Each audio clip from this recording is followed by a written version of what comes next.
This is Corinne. And this is Ayanni. And you're listening to Sex, Love, Literature, a pop culture podcast where we take a semi-scholarly look at why and how the suck stuff in media matters. You've asked, and you've waited, and now we're finally delivering. Welcome to our two-part deep dive on the international best-selling romantasy novels A Court of Thorns and Roses and A Court of Mist and Fury by Sarah J Maas. In this first spoiler-free episode, we touch on our initial reactions to the series and think a bit about what romantasy is and why it's so appealing to so many readers. Plus, we're joined by some very special guests for these two episodes, our younger siblings. They may claim to have been manipulated into coming on the show, but we're glad to have them both here for this discussion anyway. Who doesn't want to talk about fairy smut with their siblings? It's very normal, very normal. Very normal behavior. Anyway, if you also have big feelings about ACOTAR, positive or negative, follow us and let us know on Blue Sky, Instagram, and Tumblr at Sex Love Lit Podcast. And don't forget to subscribe to and rate our show on Apple Podcasts, Spotify, or any of your other favorite podcast platforms. Join us as we journey across the wall, and let's dive in. Hello, SLL listeners. Welcome to another episode of your most favoritist sex, love, literature. We are so excited to have you with us here today for this 50-somethingth episode that we're doing. Yeah, we're like solidly in the 50s now. Yeah, which is exciting for some contexts, like podcast episodes, and maybe less exciting for other contexts, like when you're coming out of the summertime. But one of the things that is really fun about recording this episode is that we're kind of on the heels of a guest appearance that we did on the Tea and Soju podcast, in which we talked about the Chinese drama Love Between Tiger and Rose? No. The romance of Tiger and Rose. The romance of Tiger and Rose. Yeah, I was mixing two dramas in my head. And that was a really good episode, I think, in my humble opinion. Yeah, I just finished listening to it and we said some smart things. It's nice to have like a break between when you record and when you listen, because immediately after it's like, oh, I am the dumbest person on the planet. Times two, actually. But then you listen and it's like, oh, okay, like some points were made. That's good, because like afterwards I definitely was like, I'm clearly a C-drama novice here, but I'm glad we made some good points. So you all should go listen to that episode of Tea and Soju. We had a really good time. We'll link it in the show notes. Oh, of course we will. Of course we will. And we're kind of opening with that, A, because it is a good episode, but also B, because this time we also have two special guests that are joining us to talk about A Court of Thorns and Roses, which was a decision of ours that we made, because we are recording with our siblings. So everyone, we'd like to introduce you to Akinde and Aaron. Akinde is my younger brother, and Aaron is Corinne's younger sister. Hi. They're staring at us silently. Hello. You said Akinde first, so I felt like I was... No, that was valid. I thought you were going to go first. I am a white woman. It's like in my genes. Honestly, I thought you both would just go, hi. Yeah, that is what I also thought. Can we try again? No, it's too late. We're doing it live, so no, I'm kidding. So welcome to the show. I think this is the energy that you'll probably be getting for the rest of the episode, folks, honestly, so get used to it. So I'm going to give you all a chance to introduce yourselves to our lovely listeners. But why don't we start with Aaron? Aaron, who are you? Why are you here? You did put that in the document. It felt aggressive.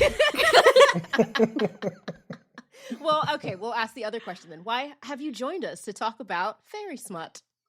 I was manipulated by my sister, but I also I read these books a couple years ago, I think, and I think Corinne and I started talking about them organically, and we had some of the same complaints and thoughts about them, and so I think maybe that was one of the seeds for this. Yeah. I did my reread before Ayanni read, so you were the person I was texting being like, what the fuck is this? Yes. I thought we were going to start out with a generous conversation. My bad. There are things to be liked about these books as well, but also, like, you gotta have someone to complain to. No, totally, totally. So, Erin, what do you do besides field my texts complaining about books? Currently, I'm pursuing my doctorate at Boston University in voice performance. So I'm a professional singer in the Boston area and a part-time student and a voice teacher. That's really cool. That's dope as shit. It's fine. I'm very busy and I'm usually broke, but I mean, it that's is fun. being someone in a doctoral program, honestly. Busy Yes. and broke, right? Yes. Mhm. And we are busy, broke, and blessed. And doing a lot of free labor all the time. Much free lober. It's unfortunate. Well, bouncing off of Free Lober, Akinde.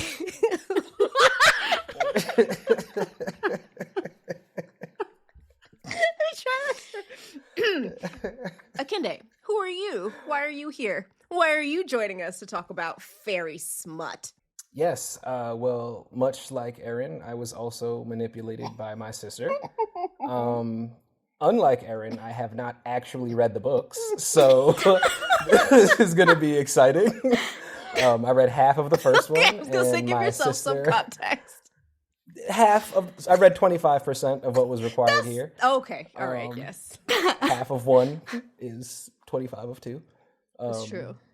Quick maths. Yeah, that's what I'm doing here. And I am an accountant, and I like to do a lot of things, like paint and dance in my living room with my cat. That took a turn for the precious, actually. I didn't know where you were going to go with that. Neither did I. And also, as a note, if you all listened to our Last Night at the Telegraph Club episode, the first one, you heard Akinde's cat, Stripe, on that episode. You will probably hear Stripe on this episode. She has a lot to say, and she is mighty and powerful when it comes to screaming when you're doing something that is not paying attention to her. So I'm really happy both of you are here. I think this is going to be a really interesting conversation talking about A Court of Thorns and Roses and A Court of Mist and Fury by Sarah J Maas. It's Maas, right? Not Mass or anything. Maas. I think it's Moss. That's what I hear. Double A. Yeah. I think it's Dutch. Oh. I made that up. Oh, see. Lies and deceits. Doesn't that, like, the double A feels Dutch-like, though? That's why I believed You said it with such confidence. I was like, sure, yeah, Dutch. Why not? But before we dive into what I am sure is going to be a completely serious and straight-laced conversation about these very serious books, it's like Dostoevsky, let's do a round of What's Sparking Joy. Corinne, could you tell the folks what What's Sparking Joy is? Yeah, so What's Sparking Joy is a segment where we talk about something we are currently watching, reading, or listening to that is currently sparking joy for us. So, to start us off, I think Ayanni and Akinde are doing a tag team here. So what is sparking joy for the two of you? Yeah, this is the first time there's ever been a tag team Sparking Joy, I think. So, monumental episode for you all listening. But what's sparking joy for Akinde and I think this show has sparked joy for me in the past before, is an anime called Blue Lock, which is running again this season on Crunchyroll. This is the second or third season, Akinde? Second season. Yeah, this is second season. the second season of Blue Lock. And the show is so it's not stupid, but it is.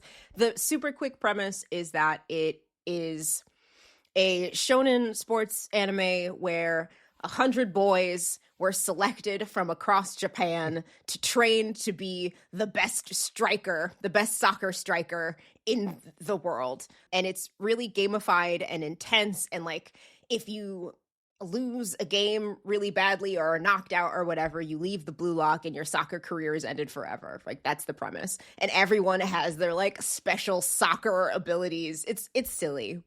But Very. the reason that Akinde and I find so much joy in this show is that it kind of tricks you into thinking it's a shonen anime that's going to be really serious about the sports, when in reality, I mean, maybe subtextually, but in reality for me, it's actually a BL. And it's, by BL, we mean a boys' love story. Also, Blue Lock. Blue Lock. you know? Yeah, I was yeah. confused. And they call it BL in the show. And I was like, wait a minute. And so Kende and I just kind of text each other about all of the things that are happening that I guess the writers and the translators think that they're slipping underneath the radar. And we're like, oh no, we see what you're doing there, sir, madams, they, thems. We see what's happening. So the sibling smut reactions is like a widespread phenomenon. Yeah. Yeah. There was an episode today that was so egregious. Yeah, it was really bad. It was just like porn. Like it was just wild. It was just wild. It was one line. So it's soccer, right? So the connotation is you're playing against other people. It's competitive. You're kicking the ball around. But what was that one? It was like the shoving of tiny things, tiny balls. Like, no. You push it through a tiny hole that's hot or something like that. It was crazy. And this is soccer we're talking about. It was Obviously. It was nuts. It was nuts. So Blue Lock is sparking a lot of joy, but in part because of the sibling bonding of texting each other all about the bonkers things that are happening in each of these episodes. And it's like, I think some characters know what genre they're in, and other characters think they're in like the sports. They're like, this is all about the sports. And then some are like, that's my man. So, like, you know. So anyhow, Blue Lock is continuing in its second season to spark a lot of joy for us. So Erin, how about you? What's sparking joy for you right now? So I have two things because I feel like most people are going to know about the first one, but it is sparking joy, and that is the second season of Silo, which is dropping right now, one episode at a time. So what network is that on? Apple TV. I've been thinking about watching that. It's very good. I believe it's based on a book, and I believe they Wikitified it. So like the first season was only the first third of the first book or something. Okay. And it's different. They apparently they changed a lot of stuff about it, but it is very good TV. Rebecca Ferguson is in it. Rashida Jones is also in it. I only know she's not even that major of a character, but like her face, like I don't care how they do her hair or what costume they put her in. I see her and I'm like, that's Rashida Jones.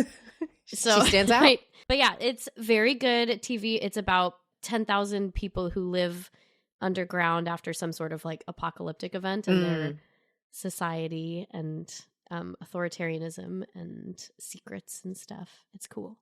And my second one is Puzzmo, which is during the New York Times games team strike. My boyfriend and I were trying to obviously not cross the picket line, and we ended up finding this site that does a crossword every day, and it absolutely puts NYT to shame. It's so cute, and it's like it's kind of like a homebrew, and so you read like how the creator got the idea for the puzzle and like the really fun parts or like any problems they had, and it's really endearing and it's really sweet, and we like doing the Puzzmo every day. So that like warms my heart actually. And I'm so glad it's really we get to put that in the show notes now. So it's really sweet. It's kind of like, you know how like you're just like, oh yeah, there's crossword puzzles, those exist, and then you're like somehow like from these little notes you're like in a community and you're like, oh my gosh, there are crossword puzzles, and it just changes it. It's so sweet. I love that. I love that that was on the list. It's funny. There was like making things academic for a hot second. There's somebody, I forget, she's a young woman who does like crossword puzzles is her thing, but also her scholarly expertise. I think she's at Cornell now, and her big thing is like crossword puzzles. Oh yeah, she has a Clarnon postdoctoral fellowship. I know who you mean. Yeah, so crossword puzzles, this is whole universe that I just know nothing about, but now I'm gonna look at Puzzmo and like You be should. touched. Yeah. Then there's all sorts of like when you just nail a word that was totally blank before, that's called a plonk. I didn't know about that, but we're in a fierce plonk competition every morning. So it's heated. I know it's about words, but a fierce plonk competition just sounds like it could be like 30 different things. Yeah. And it could be. Awesome. Corinne, Can you bring something that is as wonderful as Puzzmo to the conversation? Probably not, but I'm going to bring something anyway, and that is going to be a K-drama. I am back on my bullshit. We missed you. Last episode, you were like, I'm going to talk about books. And I was like, who is this bitch? I don't know who she is. Yeah, anyway, I'm watching a K-drama and would like to insert it directly into my veins. It's called When the Phone Rings, and it's a makjang thriller. So makjang, for people who don't know, is a sort of like over-the-top, almost soap opera-y kind of story, but played straight. So taken very seriously. And When the Phone Rings, the setup sounds ridiculous. Like, when I read a synopsis, I was like, this sounds like a stupid drama, and I'm only going to watch it because I really like the main actor. And then everybody became obsessed with it after the first 2 episodes aired, and then I also watched the first 2 episodes, and I'm also obsessed with it. But so the setup is that there are these 2 kids of conglomerate families, so they're adults now, but they're basically in an arranged sort of marriage. And they don't like each other. They've basically lived as strangers for the past 3 years. And the male lead works in politics as a spokesperson, and then his wife can't talk, so she has selective mutism and communicates in sign language. And she gets kidnapped, and he gets a ransom call, and thinks that he's being catfished. And he's not. But he thinks that he's being catfished. So he, like, basically says, oh, yeah, sure, like, kill my wife. Like, call me back when you have a corpse. And she hears this and is not super happy that that has happened. Yeah, Makes sense.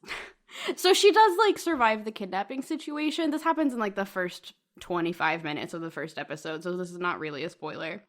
So then he comes home and finds her home, and, like, she's miraculously home and fine, so he thinks everything is fine and that he was right. Then the next day he gets another call, and the kidnapper has more details about his wife. And this phone has like a VPN thing where it like blocks where it's coming from, and also has a voice modulator. And go forward 30 seconds if you don't want a spoiler, but I'm going to spoil that she has taken the phone, can talk, and is now blackmailing her husband to try and get him to divorce her. So she got out of the kidnapping situation and was like, oh, hold and on, let me stole grab his this phone. though. Yeah. I got some plans. Yeah. Is it bad that my first thought, though, is like, oh, this is going to have some spicy sex scenes in it? Okay. So it's based on a web novel, and it's not, so like, it's a K-drama, so it's not going to get too spicy because it's on like public television. I have seen translations of some smut from the web novel. Oh my God. Like, it gets spicy. Like, in the web novel, he like, obviously, he will, like, eventually in the story figure out that it's his wife making these calls. Yes, of course. I think they, like, have phone sex at some point when she doesn't know that he knows it's her. It's a whole thing. Anyway, they're not going to do that in the drama, but it is really fun. Like, the 2 main actors do have really, really good chemistry. They're really good. They're so fun. But also, like, it's fun, like, imagining that, like, if the drama could, like, maintain the smutty scenes. Anyway, I've talked about this enough, but When the Phone Rings, I'm obsessed with it. I've only at this point seen the first 4 episodes, but it's available on Netflix, and I highly, highly recommend checking it out. And here's hoping that one day they decide to translate the web novel and we can do an episode about it. That would be fun. So, Corinne is rounding us out for our turnabout on what's sparking joy today. I think that was good. It was actually kind of speedy. I'm surprised. Sometimes we can linger in what's sparking joy because so much joy is sparked. But without further ado, why don't we dive into this conversation of A Court of Thorns and Roses and a mist of court and fury? Nice try.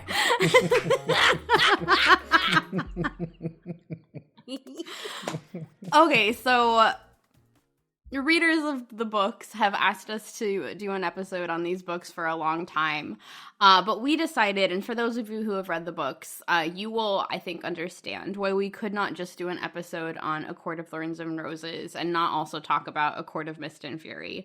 So The way we're going to divide up these episodes is in the first one, we're going to do a sort of spoiler-free reaction to the series. And then in the second episode, we'll get more into like how the two books work together, how we think the romance works, and stuff that we can't really talk about without giving spoilers.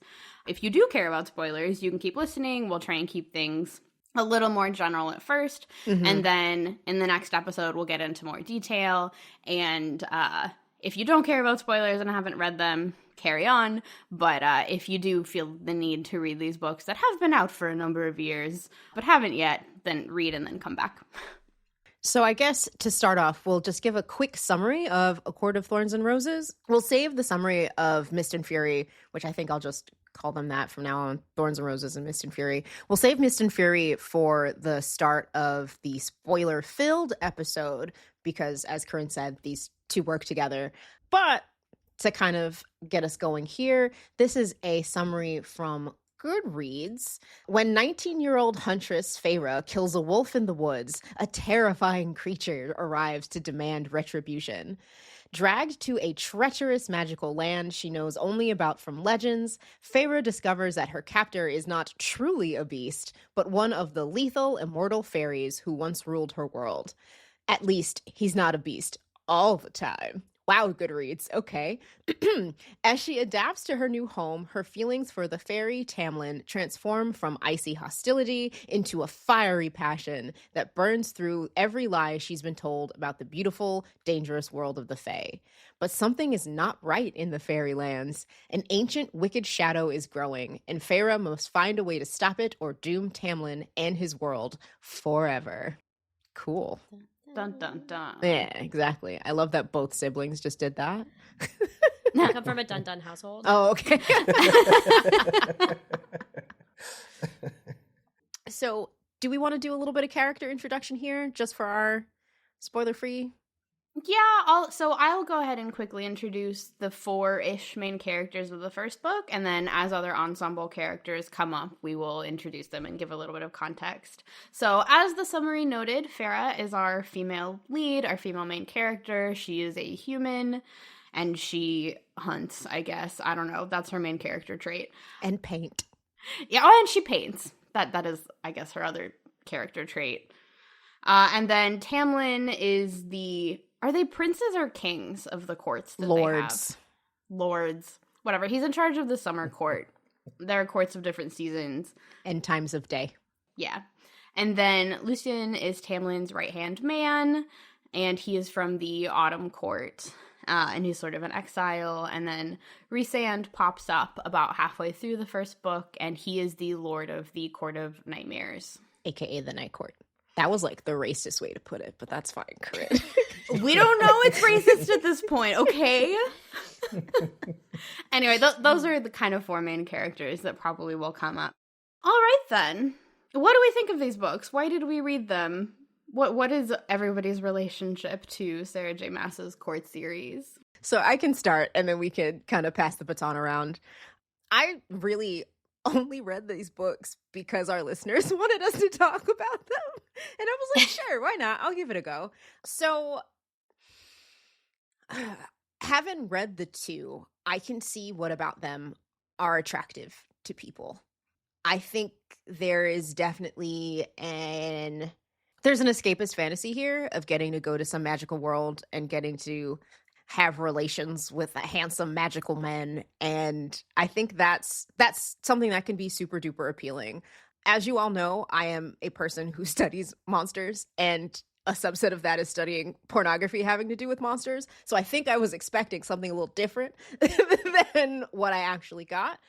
But I can see like the appeal and why these are so popular and why so many people are into them.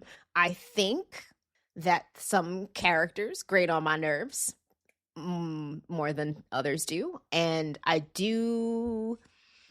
trying to do this in a way that is opening of conversation. There are some things about Maas's writing that I don't think are for me, but those are kind of like my initial jumping off points. But I'll pass the baton. What do folks think? What are some of your other thoughts?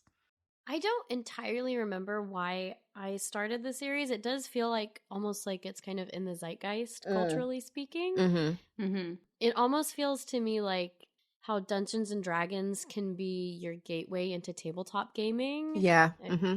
Even if it's not the best one or the easiest game to get, like that just is the one that people know about and talk about. And I think that's why I just like bought all 5 on my Kindle and started reading it.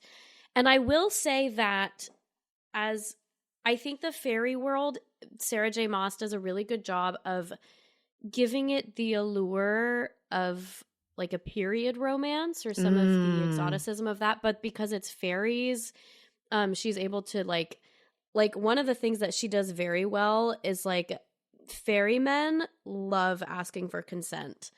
They are like yes, are you sure you want this? Oh my gosh, yes girl, which I actually think is maybe part of like a female readership fantasy.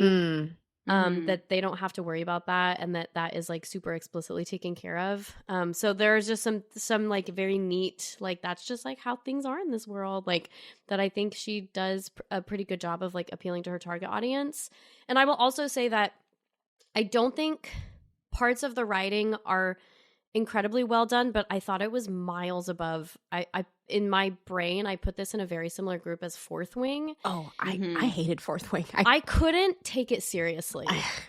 I like it was like really, and I saw that it had like 4+ stars, and I was like, this isn't even McDonald's to me. This is like, anyway. So I don't want to make this a Fourth Wing hater sesh, but I thought the writing was innocuous most of the time, and like fairly effective, even if like the characterization or some of the phrasings are a little silly. So I thought that she did like a cute job. I thought it was cute. I guess I could jump in, being that I haven't read a single one of these books in entirety. As you keep reminding us. Yeah, just making sure it's clear. I got into it because my girlfriend had been reading it as a part of her book club, and she had warned me that I wasn't gonna like it because she didn't like it. But you know, it's her first fantasy novel, so I was like, "This is exciting. I like." Oh no! Yeah, I feel bad for her too. Wow. But yeah. I was trying to catch up to her, and I got about halfway through to a certain point. I guess we'll talk about it later. Yeah, and it was just got too much. Fairy just became too much for me, so I dropped it. And yeah, that's where I am with it. All right. Yeah, Corinne, you didn't give your generous initial reactions. So I actually first read these books in 2015. It might have been 2016. But I read the first 2 books when I was doing research on depictions of contraception in young adult fantasy and heard there was contraception in here. So I read it for that reason. And I remember at the time, this was when I still used Snapchat. I would like take snaps of things that I thought were stupid and send them to my friends. So much for generous. Yeah. Well, I just remember thinking, like, there's really, like, a lot of growling here, and I just don't find that hot. Spoilers! I will say, as you're saying this, it's coming back to me that you had read them, and I asked you about them, and you were like, well, you have to get to the second book. So when I was having a hard time taking the first book seriously, I was like, Corinne said I have to keep reading. Okay, I do maintain that it is true that you cannot appreciate the scope of what Maas is trying to do if you stop at the end of the first book. We will say more about why in our spoilery episode. But so I had read the first 2 books, and then I read the third one when it came out, and then I decided I had read enough, and they were fine, and I was entertained. Like, I read them pretty quickly. They're not super dense reads, so like they do have a lot of, I think, narrative momentum that keeps you going. And then so this time when I picked them back up, I think in October, because I knew we were going to record on it, I did read all 5 books in the span of like 2 weeks. So whatever I may feel about the books, I read them. All 5 of them. All 5 of them, even knowing that I could stop at 2. So take that for what it is. Do they have contraception in them? Yeah, they do. It's not consistent because it starts, I don't know, there's like a potion or like a concoction that Farrah can take to prevent getting pregnant, but she doesn't use it, or she uses it in the mortal world, and then it's like inconsistent how it's deployed in the fairy world. So I remember reading it and being like, well, like that's technically there, but not interestingly enough for me to write about it in my master's project. So I put it in a footnote. The footnote. Yep.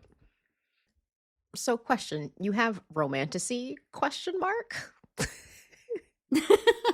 So the first thing that I do think we should consider, because a lot of people do love these books, and I do like, we don't want to like yuck your yum. If you are someone who likes these books, we totally respect that. That's totally fine. Thank you. I do think some of the appeal here is its label as Romantasy, and I do also think it, along with Fourth Wing, kind of kicked off this, like, at least in the media label and maybe also on Book Talk of like Romantasy. So I'm wondering what we think of Romantasy as a genre. I mean, I personally don't find it to be new. I think just the label is a little bit new. But is that part of what is so appealing here? Erin kind of touched on that a little bit when she compared it to Fourth Wing. I mean, there was a really interesting article that you sent me that we'll put in the show notes that was kind of having a larger conversation about Romantasy.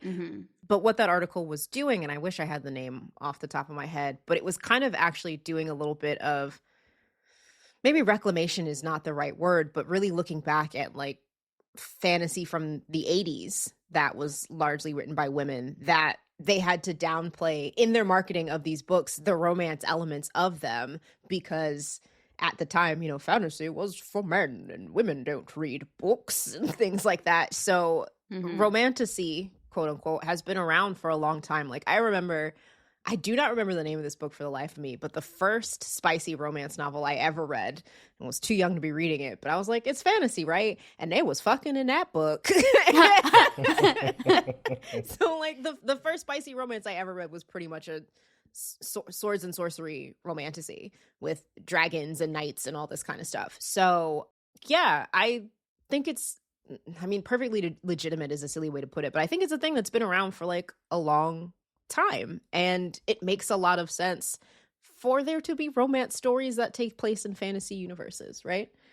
It also feels like a question of gradation to me. Maybe so you have straight romance, which is often I have a hard time taking seriously, or maybe the writing is like not, the world building is kind of a joke. You know what I mean? When you say straight romance, do you mean like straight people romance, or just like it's romance played straight? Pure only romance. I'm thinking like literotica story. Got it. Like I'm scrolling through that. You know what I mean?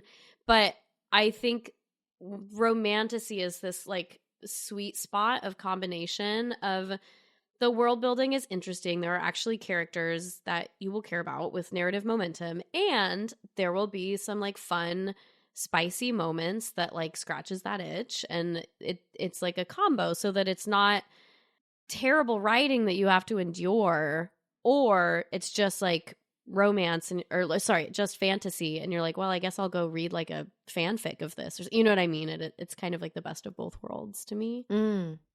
I mean, I like a good romance book, but I do hear what you're saying.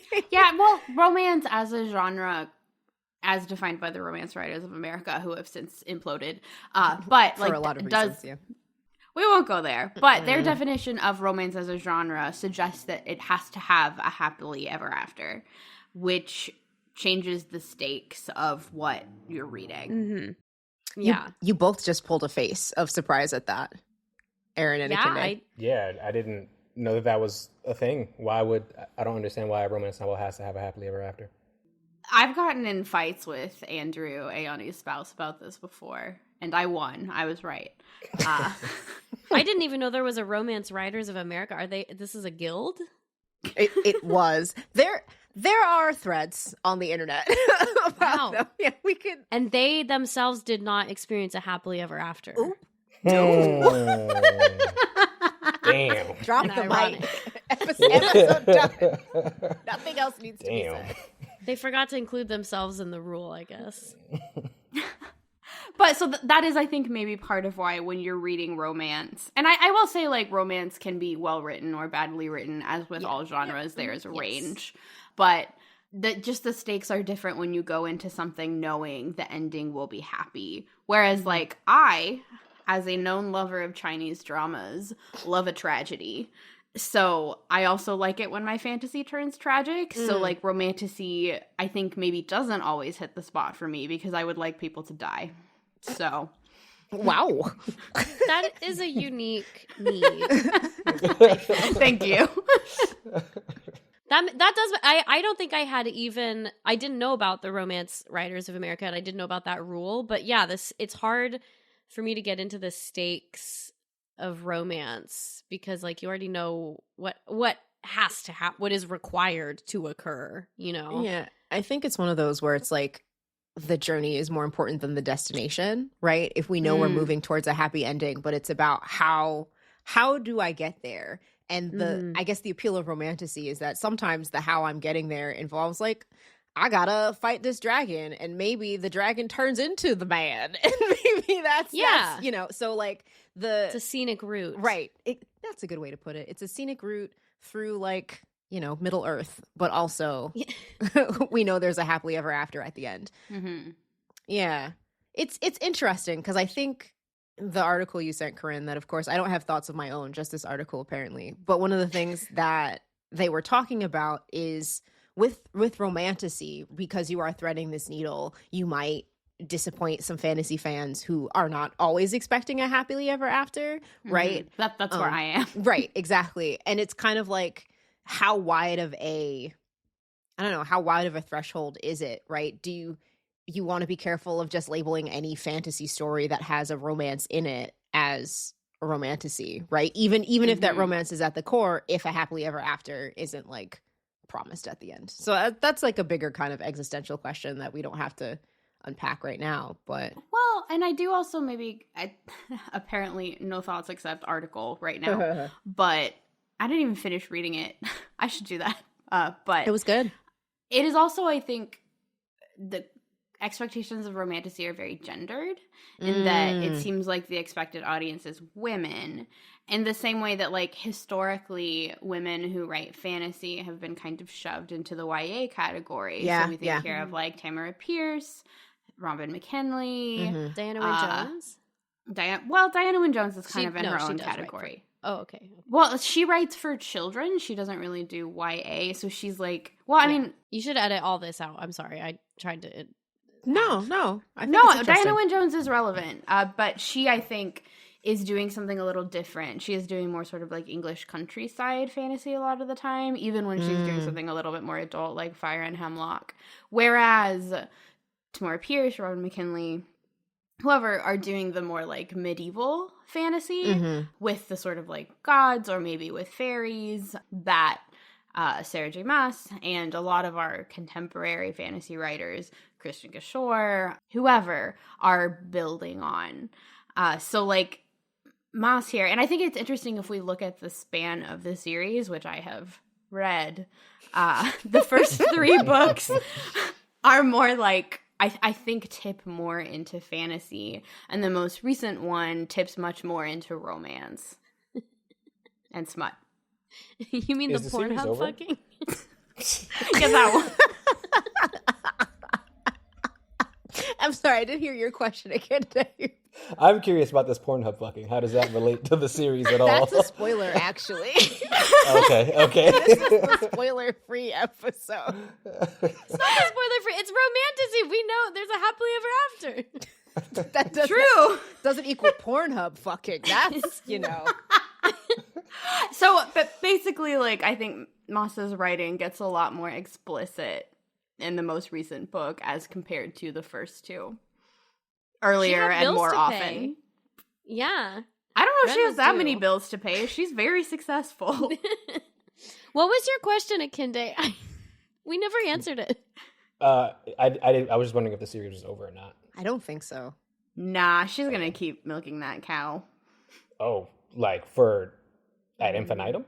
There's at least 1 more romance set up, maybe 2, I think. Wow. Okay. And Corinne's probably going to read those too, even though she's like, ah. while she reads it. Ugh, I probably am. I apologize. So to round out kind of this spoiler-free episode, I think it might be nice to share something encouraging, I guess, to someone who's like, okay, but I really want to read these 2 books before I listen to your next episode because I love sex love literature so much. I just want to read them. So what is something that they have to look forward to in the first 2?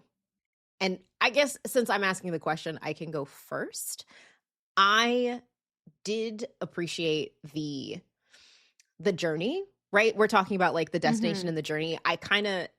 Because I read them, like I would stay awake to read them. And I kind of did want to know what was happening, where we were going to end up, where we were going to go. So I enjoyed that fantasy element of the story, how magic was working, why things were working certain ways, the different places that we went. I like looking at the map and seeing how everything was laid out. So I think the fantasy adventure journey of it was fun. I liked the creatures. I liked imagining them. And something I personally had fun doing, and we can talk more about this in the spoiler episode, but I liked deciding how the characters looked and just disagreeing with what Maas said. I was like, that's not how they look. I'm changing it. So I had fun making my own headcanons of the character. So if that's something you enjoy doing, have fun with that. But I did really enjoy kind of like the journey elements of it as I was going through. What about you, Erin? I know you said nice things beforehand, so. Yeah, I think one of the things that I will add to this conversation maybe is, and this may be part of the romantasy conversation as well, that because it's not strict romance, it's somehow more acceptable to have it as a book club book or like talk about it with your friends. And I have talked to multiple other, I would even say acquaintances. I don't even think they're like super close friends about how much just like fun these books are. And they're like cute reads and they're fun. I don't think I've mentioned it on this podcast, but I sing professionally at a church in an all professional church choir. And all of last year, the tenor who sat next to me during the sermons was reading A Court of Thorns and Roses on his phone. In the church. In church. And it was so, it was like so fun for us. And I was like, oh my gosh, wait till you get to chapter 55. And it was, we were talking about getting shirts that said like they're fairies and they love to fuck. And it was just like, it's a cute, fun time with your, and like a lot of people have read these books. And so you can have like cute, fun times, like laughing at it. Even if you're, or laughing at the laughing can be several gradations, but I just think that they're a fun, culturally relevant object, and certainly they're not the bottom of the barrel in terms of quality. No. I like that idea of like using them to build community, right? Because Kennedy's girlfriend was even reading them for a book club, so that's something that's great, is that you can be part of a I've been having feelings about #discourse, so I was going to say you can be part of a larger conversation, but more importantly, you can be in a conversation with people that you actually care about and whose opinions you enjoy. Yeah, and make jokes with them. Yeah, so that's great. That's great. Yeah. Yeah, if nothing else, I've definitely been able to connect with a lot of people about this book, even only having read half of the first one. I've had plenty of conversations with a bunch of people about it, so I totally agree with that. Yeah. So 2 things I will add. One thing I think Maas actually does really well is come up with really interesting characters. Like there are a lot of ensemble characters that we'll talk more about in our spoiler episode that I really like. Like I really like her engagement with the Morrigan as a mythical figure who she turns into a character. There's another character named Amarin that I really like and enjoy. And another thing that I think Maas does really well as a writer of series fantasy is the like long plotting. So she knows when she starts the first book of twists she's going to take several books down. And I think she does a little bit more of that in her Throne of Glass series. But here, like the first book is, without getting into specifics, largely set up for the second book. And it functions as a whole. But like going back and reading it again now, I was like, oh, of course. Like I can't believe I missed this the first time. Like she had like the long con in mind as she was coming up with the plots. So I think that is something that Maas does really well. Awesome. I think that's a great place to kind of tie up this episode and get ready to head over into our spoiler conversation. But before we do that, do we want to do a quick, where can the people find us on the internets? Just in case they listen to this episode and then have to, I don't know, go to work or something. So you can find us, wherever you get your podcasts, so where you are listening to us now. But you can also find us on Instagram, Tumblr, and Blue Sky at Sex Love Lit Podcast. And we also have a website, sexlovelitpodcast.com. Oh, and I guess two things that I should shout out that we haven't been mentioning in episodes, but I have been putting in our show notes. Corinne and I are going to be live and in person at 2 different events happening next year. We're going to be doing live podcasting at Romance in CNY in April and Romanticon in July. So you can always find links to those events in the show notes. Unfortunately, the VIP podcast special tickets for Romanticon are already sold out, which is very exciting for us, but you can get VIP tickets to Romance in CNY. I believe those just went on sale. So if you'd like to come see us in person and hang out and talk about, I don't know, fairy smut and stuff, you know where you can find us. So this has been the first of a 2-parter on A Court of Thorns and Roses and A Court of Mist and Fury. I hope you'll hit next and listen to the next episode, but in the meantime, for now, bye! Well, bouncing off of Freelober, Akinde.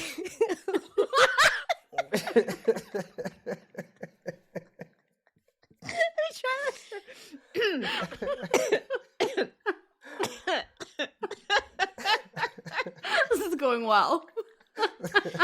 First pod fatality. Ooh, the bloopers are going to be great for this one. Akinde, who are you? Why are you here?